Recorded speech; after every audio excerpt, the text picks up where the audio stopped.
नाजरीन, कब्ज़ और गैस का शर्तिया इलाज कैसे मुमकिन है, आइए हम आपको बताते हैं। इसके लिए आप पोस्त हलीला 19 ग्राम, पोस्त आमला 10 ग्राम, जंजील बेरेशा 10 ग्राम, फलफल गर्द 10 ग्राम, फलफल दराज 10 ग्राम, कमाल पत्तर 3 ग्राम, चित्रक 3 ग्राम, दाना इलायची कलां 10 ग्राम, जहरा करमाई 3 ग्राम, नमक संग 6 ग्राम, अजवाइन खरासानी, नमक सुनचर, अनारदाना, पुदीना, सौंफ, सना मक्की 10-10 ग्राम, हींग 6 ग्राम। इससे आपकी गैस जो है और कब्ज़ शर्तिया ख़त्म हो जाएगी।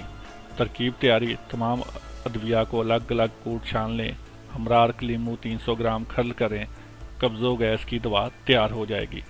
इसका इस्तेमाल नाज़रीन इस तरह करना है कि 4 ग्राम सुबह शाम लें, इंशाअल्लाह कब्ज़ो गैस का ख़ात्मा होगा, भूख ज़्यादा लगेगी, मैदा फ़ाल होगा, खाना हज़म होगा और खुदा के फजल से असाबी कमज़ोरी और खट्टी डकारों में भी अफाका होगा। नाज़रीन, वीडियो देखने का शुक्रिया। मज़ीद वीडियो देखने के लिए हमारे चैनल को लाइक कीजिए, सब्सक्राइब कीजिए और हमारी पोस्टों को शेयर कीजिए। अल्लाह हाफिज़।